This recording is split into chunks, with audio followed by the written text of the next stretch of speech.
क्या हुआ, क्या दिक्कत? हमारे पास हुआ है कि रेलवे में खास जमीन कागजियत गया है, उसका रद्दीकरण में सीओ, कर्मचारी और कलेक्टर तीनों मिल करके जमाबंदी को रद्द करने का काम किया है। क्या मजबूरी है आप लोगों की? जगह जमीन जगह जमीन नहीं है आप लोग? आप लोग भूमिहीन है? भूमिहीन है, भूमिहीन है। Ration card. अच्छा, आप लोग इतना दिन से आंदोलन कर रहे हैं कि सरकार आप लोगों को बोले थे कि 3 डिसमिल जमीन देंगे, क्या नहीं दिया अभी तक? नहीं। भूखे प्यासे 42 किलोमीटर से भाड़ा दे के आते हैं बुजुर्ग आदमी, इस ठंडा के समय में दौड़ के चले जाते हैं और उनकी मांग पूरी नहीं होती है, क्योंकि जिसके पास मोटा रकम होता है, इसके जितने भी कर्मचारी हैं, जब तक वो मोटा रकम नहीं देंगे तो उसका दाखिल खारिज नहीं होगा। नमस्कार, मैं गौतम कुमार, आप देख रहे हैं पीके न्यूज नंबर 1 में आपका स्वागत है। अभी हम त्रिवेणीगंज अनुमंडल में पहुंच चुके हैं और यहाँ पे बहुत सारे लोग खड़े हैं और ये लोग एक आंदोलन कर रहे हैं। आइए, अभी हमारे साथ एक व्यक्ति है, उनसे जानते हैं। आपका क्या नाम हुआ? मेरा नाम प्रकाश कुमार है। हाँ, मैं किसान छात्र मजदूर संगठन के राष्ट्रीय अध्यक्ष हूँ। आप राष्ट्रीय अध्यक्ष? आपका क्या मांग है? हमारी मांग है कि हमारे यहाँ जो सीओ हैं कभी चैम्बर में नहीं बैठते हैं, 10 से 4 वो रोज कहते हैं हमको काम है और हम चैम्बर नहीं रहते, तो बताइए ऐसे सीओ का हमको जरूरी है? नहीं। मेरे प्रखंड में 23 पंचायत, 4 नगर पंचायत है। यहाँ से जो लोग आते हैं, यहाँ से भर दिन भूखे प्यासे 42 किलोमीटर से भाड़ा दे के आते हैं बुजुर्ग आदमी, इस ठंडा के समय में दौड़ के चले जाते हैं और उनकी मांग पूरी नहीं होती है, क्योंकि जिसके पास मोटा रकम होता है, इसके जितने भी कर्मचारी हैं, जब तक वो मोटा रकम नहीं देंगे तो उसका दाखिल खारिज नहीं होगा। वो देंगे मोटा रकम तो दाखिल खारिज होगा, अगर मोटा रकम नहीं देंगे तो दाखिल खारिज नहीं होगा। मैं एक घटना आपको सुना रहा हूँ। त्रिवेणीगंज प्रखंड अंतर्गत राजवंश विलेज महुलिया है, तमकुल्हा गांव है, वहाँ जिस व्यक्ति के पास में 10 कट्ठा जमीन है, उसके पिता दादा के नाम से जमाबंदी चल रहा है, उसके बेटा के नाम से इन्होंने मिथिलेश कुमार मंडल उसका नाम है, पिता का नाम मनोज कुमार मंडल है, उसका खाता नंबर 43 है, खेसरा नंबर 702 है, उसमें उनको यह बासगी पर्चा मोटी रकम लेके काट दिया। और मेरे पास यहाँ बगला का पुल है, आप कभी जाएंगे वहाँ त्रिवेणीगंज में हजारों की संख्या में बगला पुल पर महिलाएं बसी हुई है जिसको जमीन नहीं है और आज तक उसको कोई सरकारी लाभ नहीं मिला, जबकि सरकार ने कहा था कि 3 डिसमिल जमीन हम गरीब को देंगे, लेकिन उनकी मांग कहाँ रखी हुई है? इन लोगों की झोला में। अगर 10-20 हजार दिया तो बासगी पर्चा अमीर आदमी को कटेगा। आप लोगों की मांग तभी न पूरी होगी जब सरकार स्थिर रहेगी। हर प्रत्येक 6 महीना में तो बिहार में सरकार बदल जाती है, बदल जाती है सरकार। वो ऊपर के सिस्टम में है ना, वहाँ खोट है। लेकिन जो सीओ मेरे यहाँ है, जो सीओ अभी कर रहे हैं, तो वो सरकार की अस्थिरता की वजह से वो अमीर आदमी के बासगी पर्चा को इन्होंने कैसे काट दिया?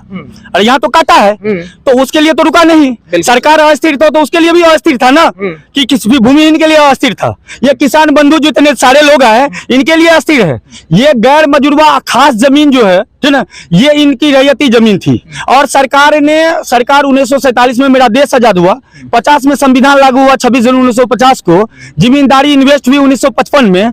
उनसे पहले से जो जमीन का रसीद कटा के आज तक सरकार को रेंट देते आ रहा है, 80 वर्ष हो गया। सरकार एक तरफ कहती है कि अगर 12 साल किसी जमीन पे बस जाता है उसका अधिकार हो जाएगा, बटेदार 12 साल कर लेगा तो उसका अधिकार हो जाएगा। 1 साल 70 से 80 साल से रसीद कटाते आ रहे हैं, उनके जमाबंदी को बाजबरन रद्द कर रहा है। ये सरकार के भी गलत रवैया है। हम इनके लिए पूरे बिहार में किसान का आंदोलन करूंगा, मैं राज्यव्यापी आंदोलन छेड़ूंगा, क्योंकि जयप्रकाश नारायण मर गया, मैं प्रकाश जिंदा हूं। मैं इस क्रांति को पूरे बिहार तक ले जाऊंगा।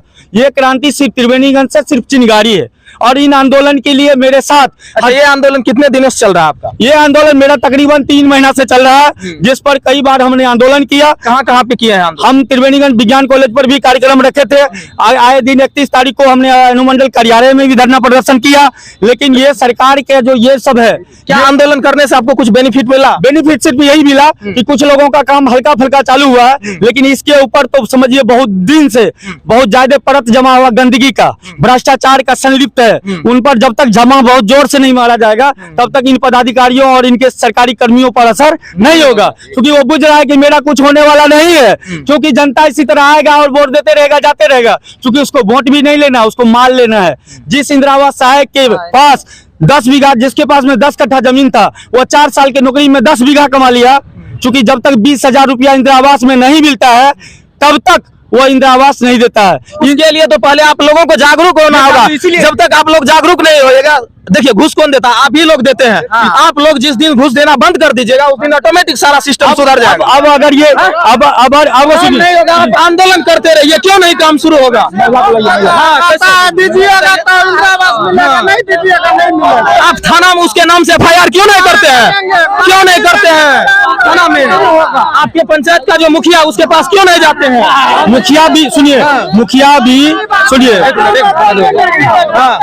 मुखिया भी इसमें संलिप्त रहता है कहीं न कहीं दूर से। और सुनिए, देखिए प्रकाश जी का एक बहुत सुंदर बात बताए कि जितने भी पंचायत के मुखिया है वो भी उसके साथ मिली भगत के तौर पे काम करते हैं, उनका भी कुछ कमीशन बनता है। आप मुखिया सरपंच का भी बात नहीं सुनता है, जनता का कोई बातें नहीं सुनने के लिए तैयार होता है। सबसे बड़ा सिस्टम क्या है? ये जनता को पहले तैयार होना होगा और जागरूक होना होगा। अपने आंदोलन के, अपने अधिकार के लिए लड़िए।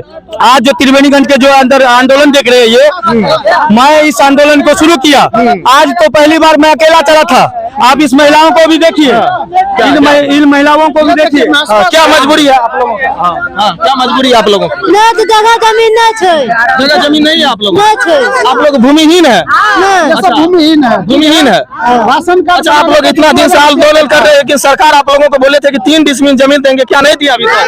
नहीं नहीं नहीं ना आप लोग अभी कहाँ रहते हैं? नसिया में रहे छी। नेसवा में इतना आदमी रहते हैं।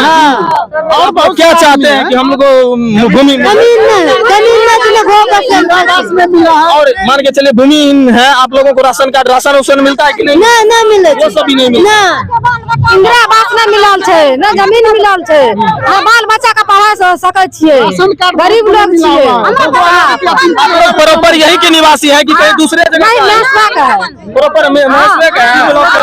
ये लड़का नसवे के। अच्छा, एक बाबा अभी हमारे साथ क्या हुआ? क्या हुआ, क्या दिक्कत है? हमारे पास हुआ है कि रेलवे में खास जमीन कागजियत गया है, उसका रद्दीकरण में सीओ, कर्मचारी और कलेक्टर तीनों मिल करके जमाबंदी को रद्द करने का काम किया है। अभी नहीं किया है, अभी हमारे पास जो ये महिला सब आई है, सुनिए एक मिनट, हमारे पास जो महिला देख रहे हैं, मर्द देख रहे हैं, सारे लोग ये सब कहीं न कहीं से तबाह किए गए लोग हैं। और ये मेरे 27 पंचायत से चल करके आए, इतनी ठंडा था आज, फिर भी इन्होंने चल के आया। और हम इनको आश्वासन दिए थे कि आपके मांगों के लिए हम लोग आगे लड़ेंगे, क्योंकि इन लोगों का कहना था कि जब इंदिरा आवास सहायक की प्रतीक्षा सूची बनती है तो 20,000 रुपया का डिमांड किया जाता है। हम लोग का पति जाता है 4,000 10,000 कमाने के लिए, पेट भी नहीं भरता है, हम 20,000 कहाँ से देंगे? इसकी वजह से हमको इंदिरा आवास नहीं मिलता है। हम जब सीओ के चैम्बर में जाते हैं बास की पर्चा के लिए, तो वहां भी कहता है 5-10 हजार रुपया है तब तो बनेगा, नहीं तो नहीं बनेगा। आपको इससे पहले भी भर कि अभी आप कर्मचारी के पास जाइए, कोई भी चीज कराने के लिए उसके लिए पैसा मांगता अभी है। तुरंत कर्मचारी के पास जब जाते हैं तो वो कर्मचारी जो है जब तक बिना पैसा का कोई काम नहीं करता। आप सुन लीजिए इसका फंडा क्यों नहीं होगा? आप लोग यदि देंगे ही नहीं तो क्यों होगा? सरकार कितनों दम लगा देगा। अच्छा, राजीव गांधी एक बात बोले थे कि यदि हम 100 रुपया जनता के पास भेजते हैं तो मात्र 40 रुपया पहुंचता है, 60 रुपया यहाँ करप्शनों में चला जाता है। उन्होंने सही कहा था कि आज वही हो रहा है हमारे बिहार में। ज्यादा हो रहा है। मैं आपको बता दूं कि इन लोगों का फंडा है कि जो ग्राम पंचायत के मुखिया बनते हैं वो 4-10 बिचौलिया को पाल लेते हैं, वो मजबूत हो जाते हैं। गांव के जो अमुक व्यक्ति या जो आदमी बोलेंगे उस पर उन्होंने कई तरह का एलिगेशन FIR दर्ज करवा देता है, तो वो डर से बोलना नहीं चाहता है। उनके जो न्याय है उसके न्याय को दबाया जाता है। इसलिए मैं तमाम लोगों से आज कहा इकट्ठा होकर के, जब तक हम लोग आंदोलन नहीं करेंगे तब तक हम लोगों को अपना अधिकार नहीं मिलेगा। इसलिए हम लोग प्रखंड कार्यालय तक आए, लेकिन ये जो प्रखंड कार्यालय, अनुमंडल कार्यालय, इन सभी में जो भारी बिचौलियों का राज चल रहा है, यहाँ के जो पदाधिकारी तमाम भ्रष्ट है, इस पर जिस तरह से हम लोग आंदोलन कर रहे हैं, हमको लग रहा है कि एक आंदोलन नहीं, हजारों आंदोलन इस तरह का हम लोग को करना होगा। लेकिन आप लोग भी चौथा स्तंभ है, हम लोगों का साथ देना होगा, नहीं तो हम लोगों का इंसाफ दबा दिया जाएगा, है ना। इसलिए मैं तमाम आदमी से कहना चाहता हूँ और हम अपने प्रखंड के तमाम, देखिए जो सच्चाई के लिए लड़ेगा हर हमेशा मीडिया उन लोगों के साथ है। कभी कोई जरूरत पड़ता है तुरंत कॉल कीजिए। आप लोग हमको साथ दीजिए, मैं आपको इस सब का असली चेहरा दिखा दूंगा कि जो आदमी कल तक 10 कट्ठा 5 कट्ठा पे था, वो आदमी आज गांव में 10 बीघा पर है। पदाधिकारी छोटे छोटे कर्मी, उनका अगर सीबीआई से जांच कराया जाए तो उसको पता चलेगा कि आय से अधिक संपत्ति इसको कहां से आया है ना। कल तक इसके पास जितना जमीन था और वो जमीन अभी कितना ज्यादा हो गया, तो इसका मेन कारण है ये घूस में संलिप्त है। और सरकार कितनों ऊपर से हवाबाजी गोप देंगे, उससे कभी नीचे में काम नहीं होगा, क्योंकि नीचे में तब तक काम नहीं होगा जब तक नीचे के कर्मचारी, नीचे के व्यक्ति, नीचे के सीईओ, नीचे के वीडियो हम तमाम जनता का साथ नहीं देगा। इसलिए मैं क्रांतिकारी प्रकाश कुमार अपने आवाज और इस जनता के लिए हमको चाहे जितना दिन खून का एक एक कतरा लगाना पड़ेगा, मैं लगा दूंगा। पेपर लेकर के आया बाबा, क्या कहना चाहते हैं? हमको तो सूझ भी नहीं करता, जो हम पढ़ के बताएंगे। देखिए, इनका कहना है कि गैर मौजूदा आम और खास जमीन होगी सरकारी संपत्ति। ये जो है वहाँ के जो सचिव हैं, ये ऐसा आदेश निकाला, ये आदेश सरासर गलत है। पूरे बिहार के अंदर में किसानों को आज तक सरकार ने कुछ नहीं दिया, बजाय कि 2000 वो जो है किसान पेंशन के अलावा और कुछ तो नहीं दिया, लेकिन बदले में उसकी जमीन छीनना चाहता है। अकेला कुशहा पंचायत के अंदर में 1600 एकड़ जमीन इसके वजह से छीना जा रहा है। तो बताइए कि जिस समय में बिहार में कितना जमीन, रुक जाइए, बताइए कि पूरे बिहार में एक बार जब अंग्रेज ने झांसी के राज को कैप्चर करने के लिए आया था, अधिग्रहण नीति लाया था, इसके खिलाफ हमारे सारे सिस्टम ने आवाज किया था। और उसके बाद आपने 1919 में दिया हुआ था, काला कानून लाया था, उसके विरोध में हमारा सारा सिस्टम फिर खिलाफ में उतरा था। फिर आज हमारे यहाँ यह काला कानून आया है, इसके खिलाफ में बिहार का जनता जग चुकी है, एक एक किसान जग रहा है।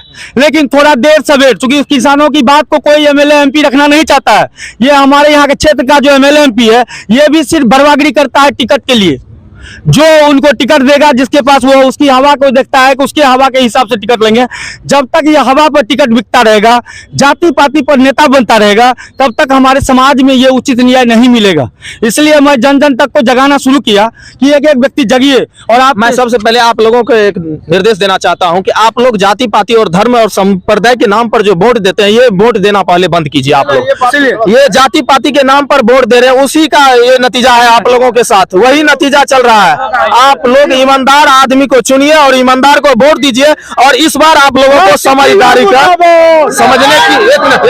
समझने की आप लोगों के अंदर जो क्षमता है उसको समझने का प्रयास कीजिए आप लोग। और जो ईमानदार नेता है उसको वोट दीजिए और उसको अपने क्षेत्र का सांसद विधायक बनाइए और अपने समाज का विकास करवाइए। वो नहीं करता है तो उसके घर पे जाइए, बोलिए। लेकिन इस बार आप लोगों के पास समय नहीं है, लेकिन इसके बाद आप लोगों को फिर 5 साल इंतजार करना पड़ेगा।